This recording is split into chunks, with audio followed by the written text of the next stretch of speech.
Fala pessoal, tudo bem? Em um dos últimos vídeos que eu publiquei aqui no canal, eu fiz uma lista de carros que eu recomendo para compra, mas eu não compraria. Não que esses carros não fossem confiáveis ou baratos de se manter.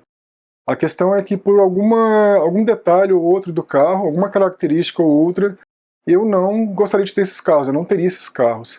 Pois bem, hoje eu trago uma lista de carros que os meus amigos aqui do YouTube, os amigos de outros canais automotivos não recomendam, mas eu teria esses carros. E de fato eu até tive alguns desses carros. É como dizem, casa de ferreiro, espeto de pau.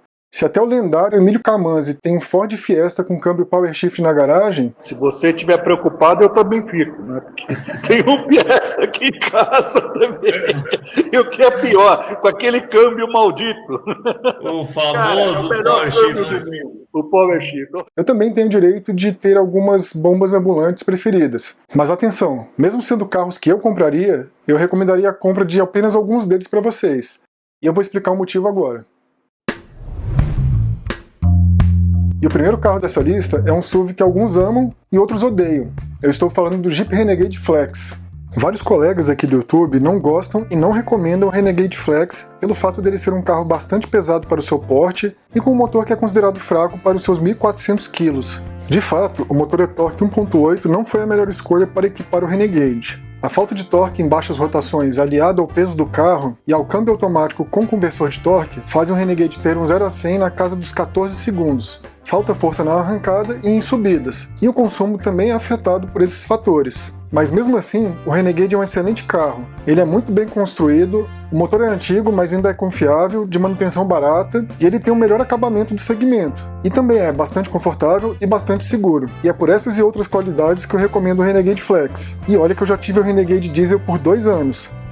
O segundo carro dessa lista é um carro que todo mundo torce o nariz, primeiro, por ser um carro muito antigo, e segundo, por ser um carro francês.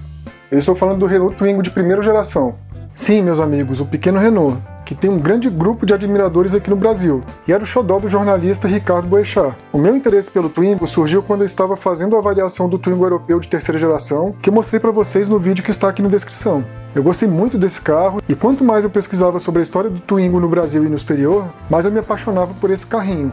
Hoje em dia, é até fácil achar Twingos usados baratos, mas a maioria não se encontra em bom estado de conservação. Os que estão em melhor estado custam bem mais caro. Pelo projeto revolucionário na época do lançamento e pelo estilo à frente do seu tempo, eu teria um treco desses, mas não recomendaria para vocês por ser um carro muito antigo e pela dificuldade de encontrar peças. Dos próximos 3 carros dessa lista, um é automático e 2 são automatizados. O primeiro automático dessa lista é o C4 Picasso de primeira geração.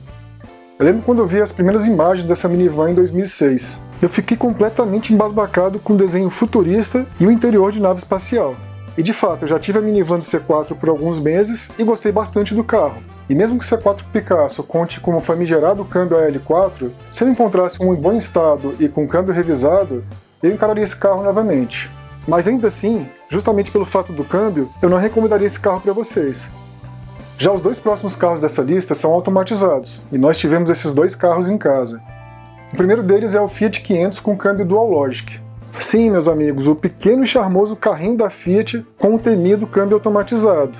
Tivemos um Fiat 500 1.4 Dual Logic aqui em casa de 2011 até 2019. E o único problema que o carro apresentou foi no corpo de borboleta, que precisou ser trocado aos 50 mil quilômetros. Ou seja, 0 problemas com o câmbio e com o carro no geral. O motor 1.4 Fire Evo, vindo do Palio, entregava um bom desempenho e um bom consumo. Além disso, as peças desse motor são fáceis de achar e a manutenção não é cara. Então eu teria um Fiat 500 Dual Logic novamente, mas eu não recomendaria a compra desse carro para vocês justamente por causa desse câmbio.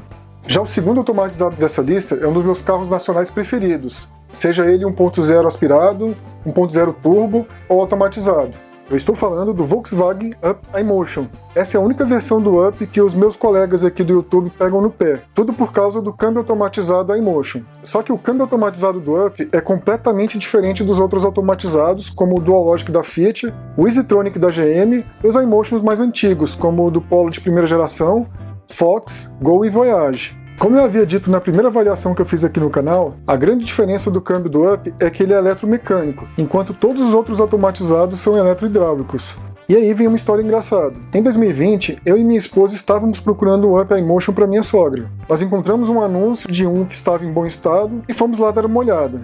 Quando estávamos conversando com o proprietário, ele disse que me conhecia de algum lugar. Quando eu falei que fazia vídeos sobre carros no YouTube, ele se lembrou e disse que só havia comprado aquele Up iMotion por causa daquele meu vídeo e que estava bastante satisfeito com o veículo. E só estava vendendo o Up porque já possuía outro carro em casa. Compramos o carro dele e, de fato, até agora não apresentou problema algum. Vocês podem pesquisar. São bem raras as reclamações de proprietários de Up iMotion com problemas no câmbio. O Up iMotion é um carro com bom aproveitamento de espaço interno, seguro e bastante econômico. E esse carrinho é o único automatizado que eu recomendo para vocês. Essa foi uma pequena lista de alguns carros que eu teria, mesmo com a maioria dos youtubers automotivos discordando. E vocês, o que vocês acharam dessa lista? Quais são os carros que geralmente as pessoas não recomendam, mas mesmo assim você tem ou teria?